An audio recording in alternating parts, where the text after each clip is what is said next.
And I have to tell you, I speak to many world leaders. When I speak to Friedrich Merz, it's an open, honest conversation, even when we have disagreements, and often we have agreements. But these are open conversations between friends and people who respect each other. I have to say that I took note not only of our differences, but also the forthright statements that you made about what Israel is doing for the rest of humanity.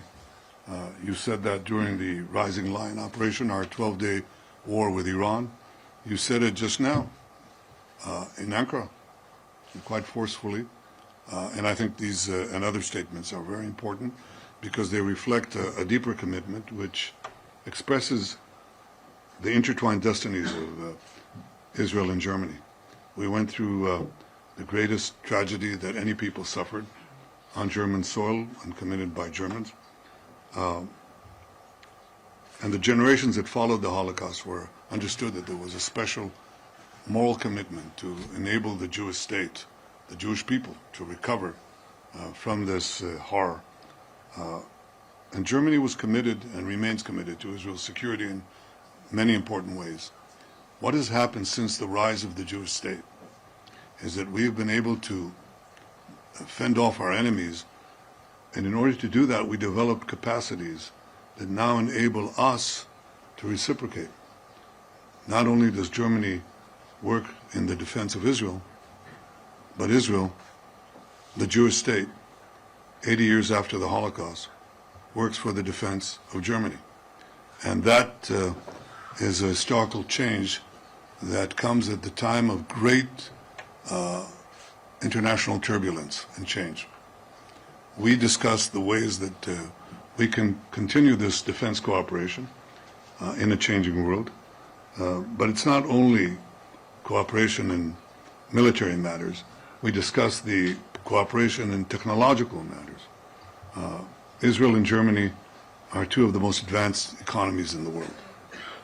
We have extraordinary people, extraordinarily gifted people, and in the field of high technology, high-tech, deep tech, AI, quantum, all these things that are going to change the face of this planet and the future of humanity. These are things where we are ranked very high.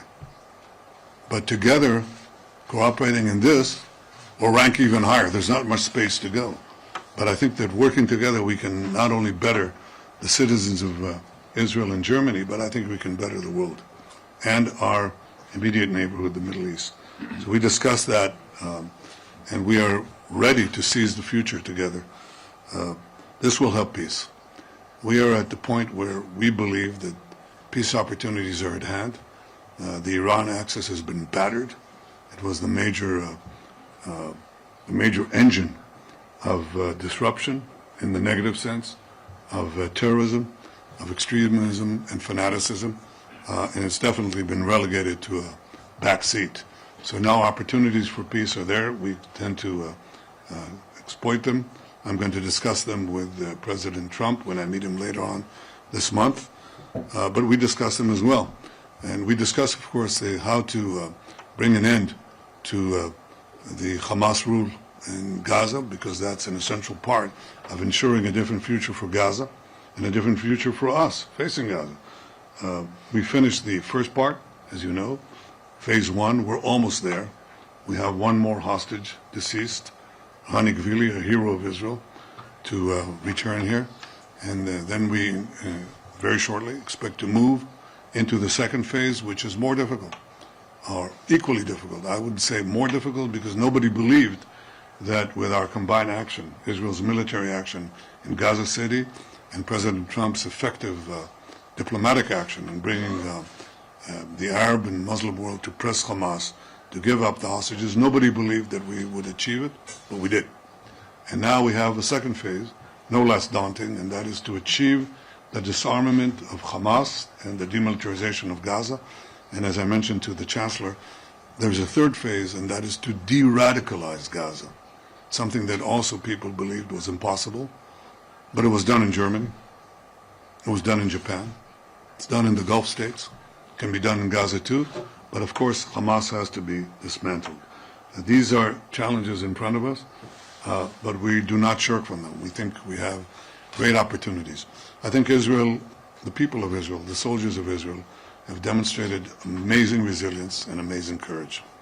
We have fought a seven-front war against malign forces led by Iran that are openly committed to annihilate us. This, 8 decades after the Holocaust, an openly declared attempt to annihilate the Jewish state.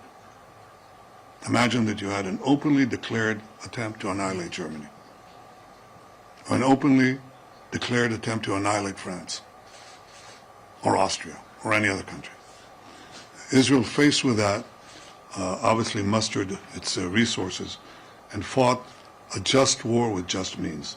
We are undergoing vilification on a historic scale for the last 80 years, but not for the Jewish people. We've been maligned through centuries. In the Middle Ages, in Germany, and throughout medieval Europe, we were accused of poisoning the wells, of slaughtering Christian children to use their blood to bake Passover matzahs. We were carrying vermin. These were the accusations that were always preceded the actual annihilation that followed.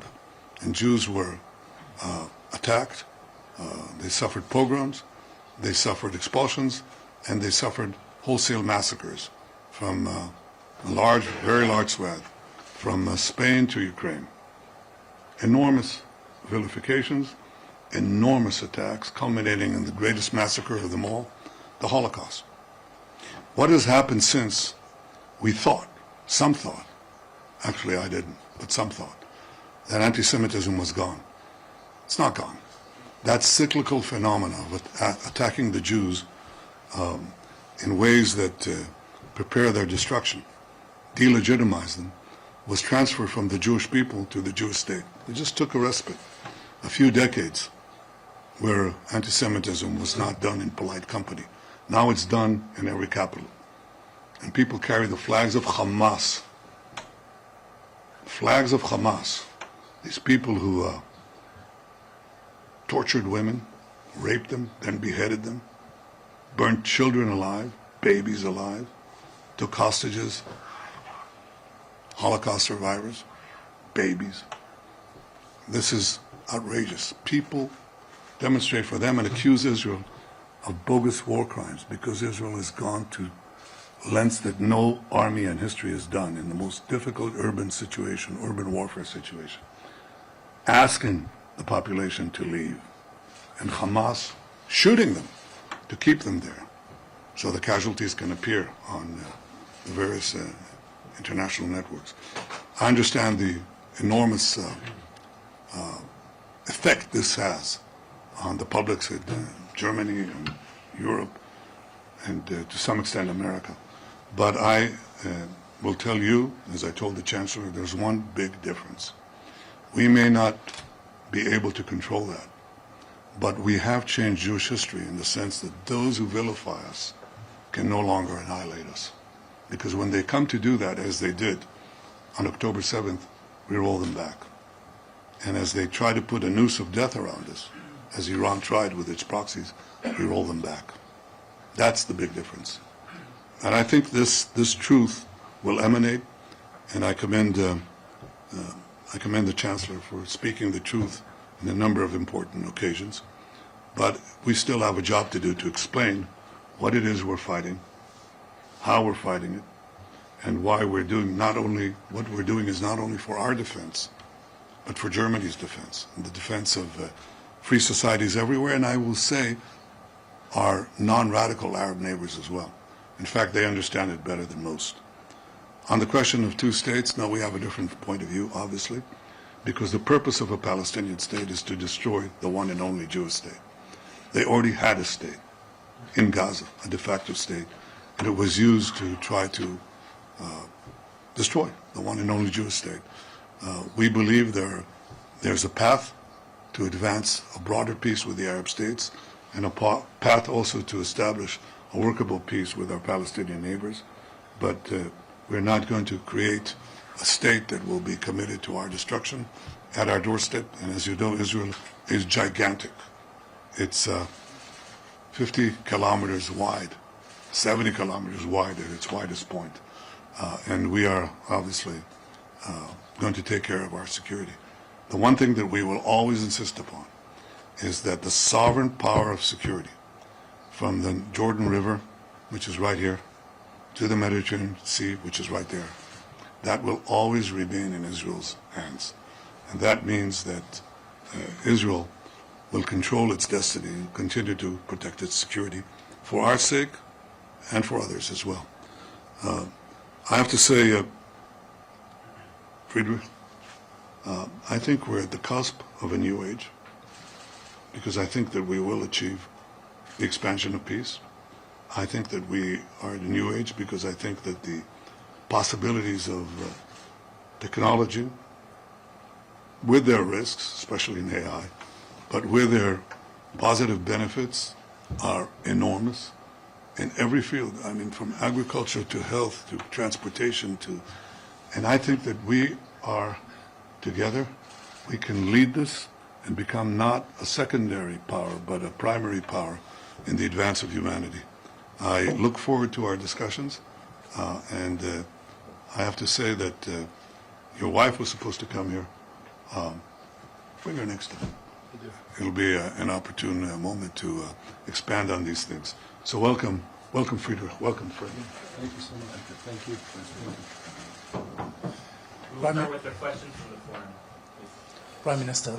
Okay, there we have it. The Israeli Prime Minister and German Chancellor will now take questions from the audience. However, we heard Benjamin Netanyahu echo those talking points, where, of course, Germany, along with France, the UK, Germany didn't support a Palestinian state at the United Nations just a few months ago. And of course, as Israel receives international condemnation, it continues to echo those talking points, which have previously been scrutinized by Germany's European partners, like Spain, like the United Kingdom, and like France. Of course, Benjamin Netanyahu continued to label, go against Germany's final goal of a two-state solution there in the region. However, joining us now is Yossi Kapawasa. He's an Israeli intelligence and security expert, and he joins us live from Tel Aviv.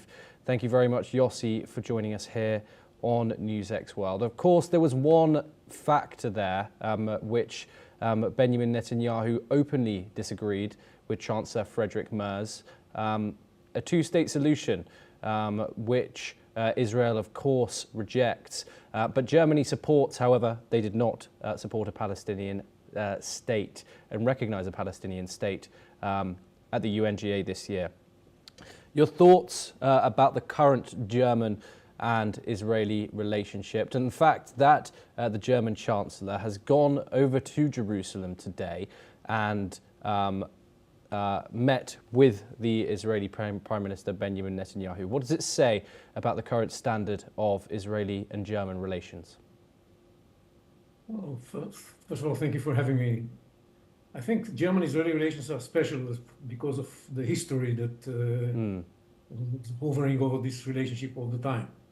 And at the same time, we do have a lot of cooperation on the one hand and some disagreements on the other. And one of the issues that attracts much attention is this disagreement regarding the future of the Palestinian state. We are definitely concerned about this illusion that we can build a Palestinian state before the Palestinians change entirely the narrative. We have to understand what is the Palestinian narrative. The Palestinian narrative is all about struggling against the Jewish state, struggling against Israel until its demise. We saw that in Gaza before October 7th, and this is the same narrative adopted by the Palestinian Authority. They pay salaries to terrorists, they do a lot of incitement, and they refuse to accept that there is something called the Jewish people, and that Jews have some sovereign history in this piece of land. and they consider the Jews to be the worst creatures ever created, and that's why they should struggle against them. This is if you look at the textbooks, this is what they're talking about. If you look at the sermons in mosques and so on and so forth, and what the leaders are saying, this is what they're believing. So having them, letting them have the capability to establish a state of their own that would be used in order to struggle against Israel makes no sense from an Israeli point of view. We have to understand that. And we had an unbelievable example to what's going to happen with October 7th. So, of course, Israel is very concerned. The Trump plan, is aware of that, and that's why it says that the consideration of a pathway towards Palestinian self-determination that may take the shape of statehood is dependent on the reforms in the Palestinian Authority. And once the Palestinians recognize that there is a Jewish people, that the Jews had a history in the land of Israel, that the Jews are not the worst creatures on earth, and that you should stop struggling against and fighting against the existence of the state of Israel, then there can be a chance of moving towards a Palestinian statehood. But the urge to move in this direction before this happens, that characterizes what France and Spain and Ireland and others, the United Kingdom, did by recognizing a Palestinian state, is giving rewards to the Palestinians before they went through any reforms. And the interesting thing is that by adopting the Trump plan in the Security Council, in Resolution 2308, the international community recognized that there is no such thing as a Palestinian state at the present. And it should be established only once the Palestinians go through those reforms that they refuse to, of course, implement. So it makes a mockery of this recognition of a Palestinian state, because the resolution states that there's no such state, and it will be considered in the future. And the funny thing about the wording of this resolution is that it says that we believe that having a state is the aspiration of the Palestinian people. It's not the Palestinians who say so. The Palestinians' aspiration is to make the state of Israel disappear. That's their aspiration. We believe, those who adopted this resolution believe that this is the aspiration of the Palestinian people. No, we saw it exactly on October 7th. If this was the aspiration, they could have had a state in Gaza and make it prosperous and a nice place to live in. Instead, they were taking every resource they have in order to wipe Israel off the map. Yossi, of course, Berlin sees defending Israel's right to exist as a fundamental national obligation, as it takes full responsibility for the Holocaust. Israel, however, echoed some talking points. Benjamin Netanyahu echoed some talking points that many European leaders have disagreed with. Critics would say, in some ways, especially when it comes to this Israel and German relationship, that Israel could possibly rely on historical guilt rather than strategic alignment with Germany on this case. Germany, of course, stopped arms deals to Israel in the height of the international condemnation. What are your thoughts on that relationship? Well, first of all, even in recent strategic considerations, I think that there's much in common between us and the Germans. And it was Chancellor Merz who said during the Israeli operation in Iran that we are doing the dirty job for everybody else. And so he definitely understands how important what we're doing against extremists and radicals in the Middle East that threaten not only the Middle East but the entire globe. He appreciates what we're doing. And regarding Gaza, yes, I'm definitely concerned with the fact that the Hamas incitement against Israel managed to convince some European leaders that Israel is conducting a very fierce campaign against civilians in Gaza. This was never the case. And it's a pity, because this story about starvation and genocide and so on and so forth had an impact on Western leaders, including on Chancellor Merz, and he decided to deny Israel certain weapons Yes. for a short period of time. This was a big mistake on his part, in my mind, and I hope this visit comes in order to remedy the damage done.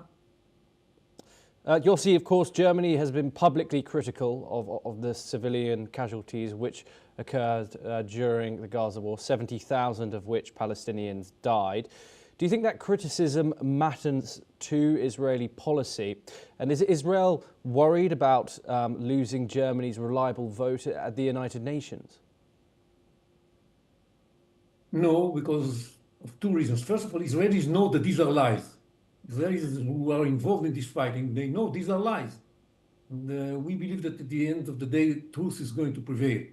So we believe that eventually the Westerners who know better to judge what is true and what is a lie, will understand that these were lies that they will pray for. And I believe this is going to be true also with Germany. Secondly, there is this historical layer that you mentioned and I spoke about as well. It is important in our relations with German people and with Germany as a state. And their commitment to Israel's security is profound. And we actually also committed to their security, not only by fighting the radicals and the Islamists here, but also by supporting the capabilities of the German military. And we've just sold the Arrow 3 to Germany as a defense system against ballistic missiles. And there's a lot of cooperation going on between Israel and Germany, and I think everybody is aware of that. Okay, Yossi, do stay with us as we have further updates to discuss with you. But first, we head to Europe for our next story. And Russian defense